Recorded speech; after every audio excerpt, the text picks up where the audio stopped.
Okay, so let's solve this past board problem in HPGE, specifically sa hydraulics. Lumabas nung May 2000. Pinanganak na ito ah. So under the problem, 3 reservoir. Pwede rin yan mag-4. Lumabas na bang past board nun? Pero may na-encounter na akong problem na 4 reservoir. So dalawa yung unknown yung unknown yung, dalawa yung unknown yung flow, isa na yung direction. So, ayun. Sige. So, 3 reservoirs, A, B, and C. Kinuha ko tong figure sa November 2017 kasi ako na mag-draw. So, are connected respectively with pipes 1, 2, and 3, joining at a common junction P, O na lang. Sige, gawin ko na lang P to. Gawin ko na lang siyang P. Ito na lang yung gawin kong P. Yarn. So, whose elevation? Ayun, lagay pala natin. 366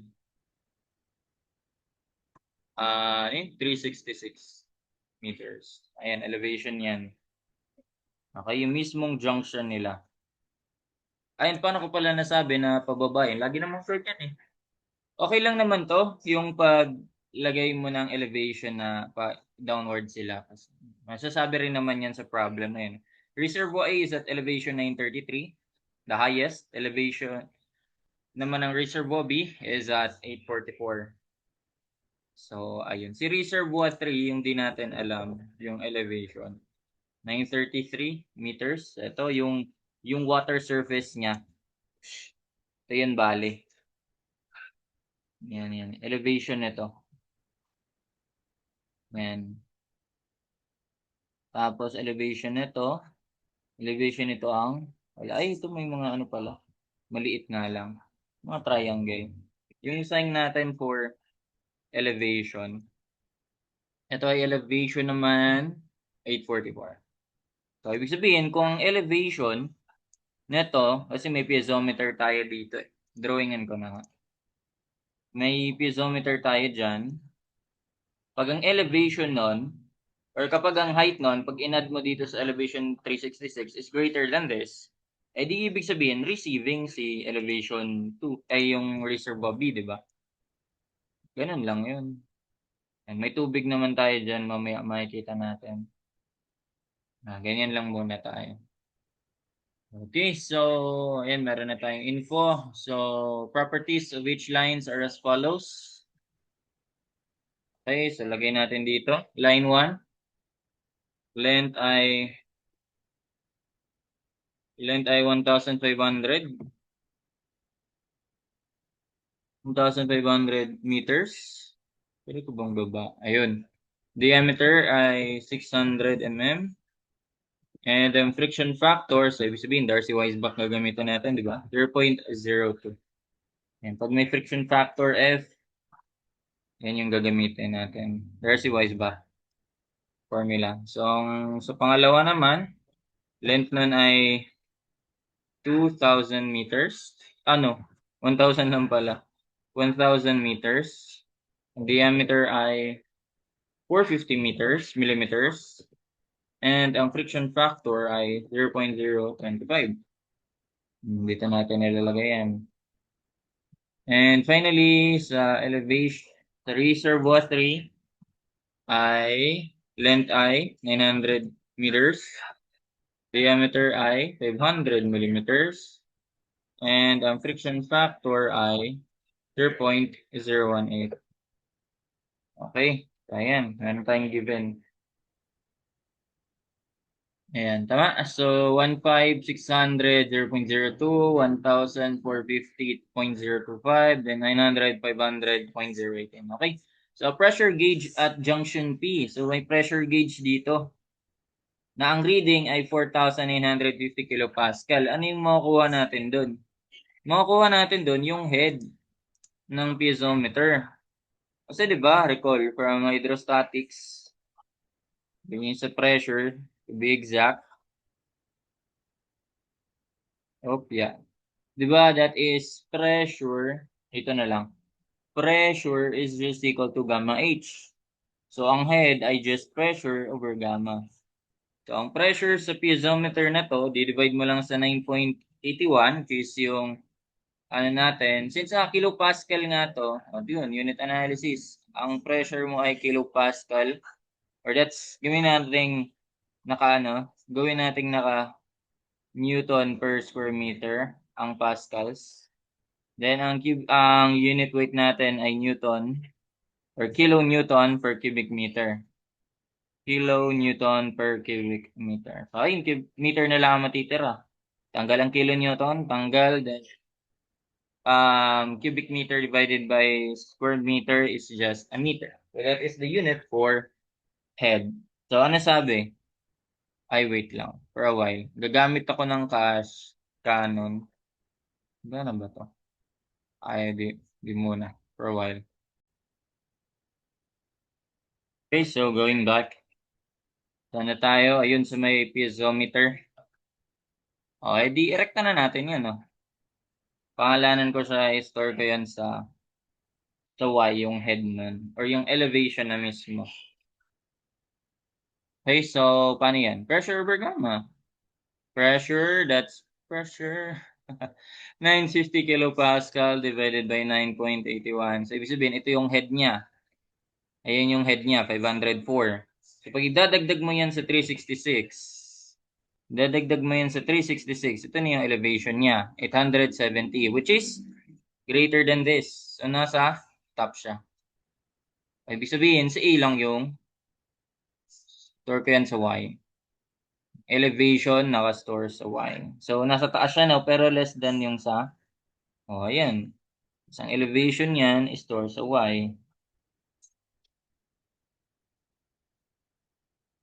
Naka-store sa Y. Para di na tayo mag-encode na encode. Alam naman natin na 844 less than that eh. Di ba? 870 yon. So, ibig sabihin na magiging direction of flow nito will be what? So, ito lang yung liit naman. Ito lang malaki. Lakihan ko pa. Ayan. So, ito, direction of flow. Tapos, since mas mababa yan dun sa junction, elevation ng junction, so, receiving yan sila yung 2 at 3. Line 2 at line 3. Ganyan. Ito, meron ka na. So, ayan. Ayusin natin. Kakaroon ka ng hydraulic grade line dyan. Hydraulic lang. Kasi hindi naman sinama yung V squared over 2H. Yung sa energy. Kinetic energy, di ba? Sa energy grade line, pag lahat sila. Hydraulic lang kapag yung walang kasama yung kinetic energy. Yung pressure head at elevation head lang. So, ayun. So, ito. Gawin ko to. Ayan. Pupunta dito. Okay. Tapos, isa pa. Ito. Ibig sabihin, yan yung head loss. Head loss ng reserve, ng head loss sa pipe. Galing sa initial point niya. Ibig sabihin, wait lang. Sige, okay na yan. So, sana dapat ginawa ko eh. Nakaganito. Tapos, ito yung sa B. Lagyan ko lang ng horizontal lines. Yung sa C. Ang pangit na ito, no? Ulitin ko lang. Ay, wait. Ibahin ko na lang kulay. Yun, pwede. Nice one. Ibahin ko na lang kulay. Tapos, ito yung isa. Ayan. So, yun yung difference niyan, yung difference in elevation niyan, yun yung mga head loss. So, make the same blue. Ibig sabihin, head loss ng reservoir, head loss sa pipe, and galing dito sa line 1, yan. Itong pipe na to. Buong head loss dyan, bago makarating dito sa joint P, sa junction yan, ay, yun, difference lang in elevation yan. So, ibig sabihin, 933 minus yung Y. Then, ito naman yung sa Y, ito muna unahin ko yung sa last. Tapos, masyado mo ba? Ay, wait lang, mali. Wait lang, mali. Mali ako ng tingin. Di ko nalagyan tong mismong, yan. Ayun yung yun yung mga, ito lang dapat. Ulitin ko nga. Okay, so ito yung head loss. Tapos ito naman yung isa. Ayan, para yung blue na lang yung tinitignan natin, no? Ayan. So, ibig sabihin, ito yung head loss ng sa pipe 1. Yeah. Pipe 1 nga, line 1 yun, line 1. Tapos ito naman yung head loss dun sa pipe 2. Tapos ito naman yung head loss dun sa pipe 3. Ayan. So, galing sa water surface na papunta sa, yun, sa water surface sa piezometer. Then, ganun din, from piezometer to water surface ng reservoir B. Then, from water surface ng piezometer papunta sa water surface ng reservoir C. So, yan na yun. Paano ulit yung formula natin dyan? Actually, bilis lang ito eh. Diniscuss lang kasi. Bilis to kahit di ka na magsulat dyan eh. Head loss due to due to friction by using Darcy-Weisbach. Nalit yan 0.0826 FL U squared diameter to the fifth. Kabisado na ba yan? Dapat kabisado na yan.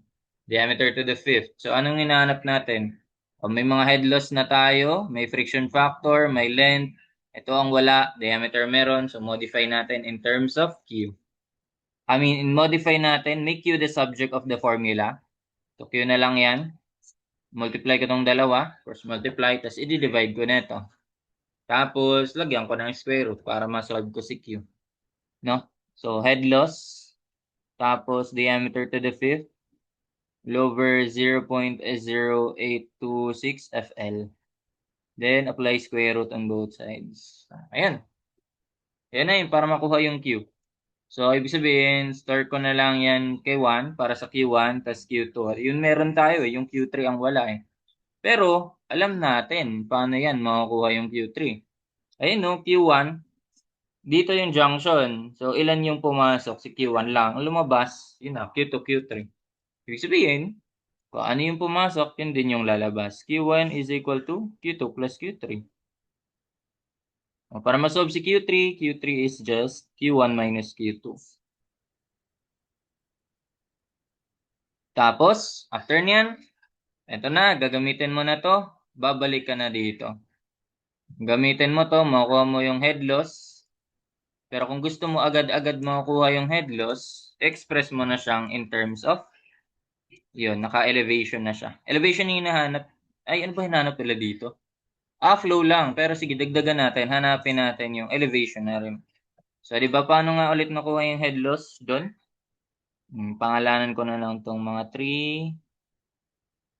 Ngayon yung step natin. L3, Q3, D3, HF3. Pero ang HF3 is just, paano yung HF3?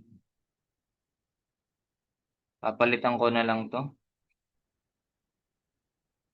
Ang HF3 in terms of elevation ay, yun, elevation Y minus elevation is E, which is, yun na yun. Kung yun yung hinahanap mo, papahanap yung elevation ng third reservoir.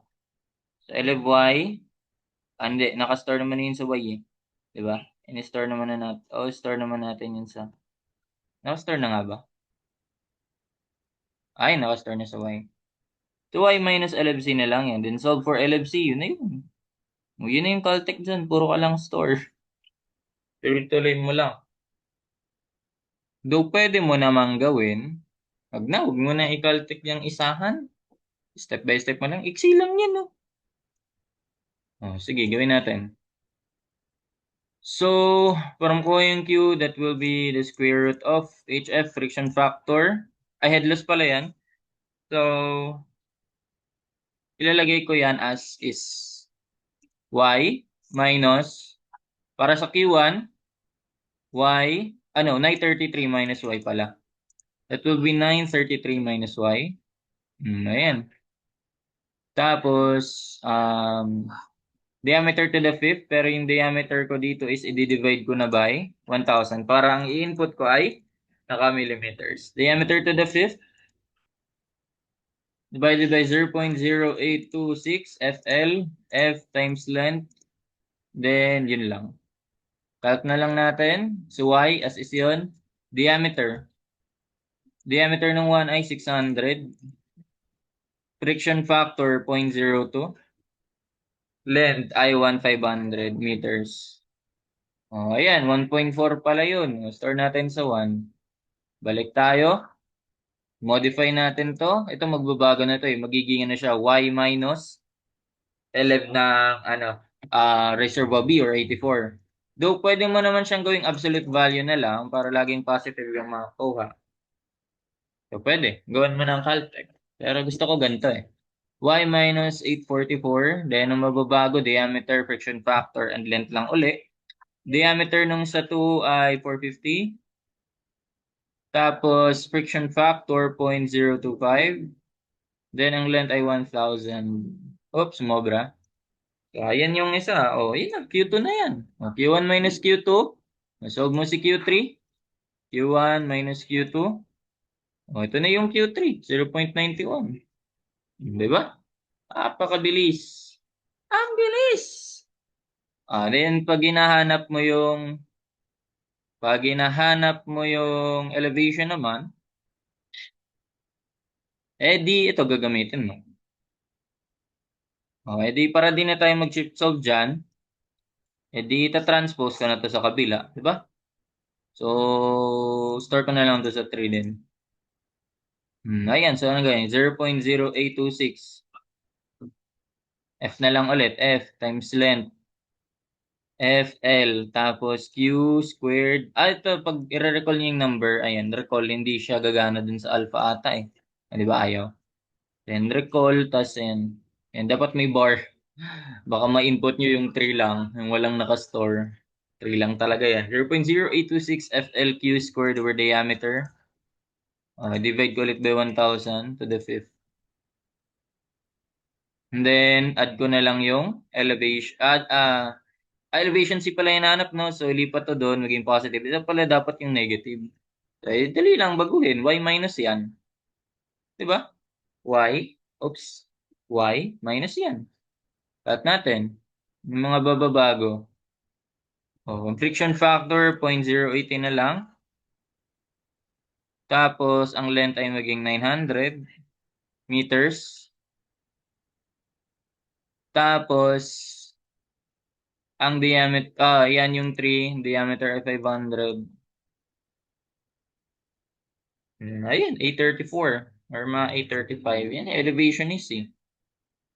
Lagay natin. Red ko na lang. Elev ni C ay. Elev ay 834. Point na yan. 97. 968 na lang kaya. 834.968. Kaya ko putulin dun eh. Meters. Ayan. 834. Ayun, mas mababa nga siya. Diba? Ayan na. Nakita naman natin. Hindi yung pakali. Ito yung 834. Mas mababa. Pinakamababa. Mas mataas. Pinakamataas. Ito pa pala. May LFY pa pala tayo na 870 yun, di ba? Ayun, LF. So, ganun lang. Caltech mo lang yan. Pabilis lang isolve niya yung ganyan problem. And that's it for this problem.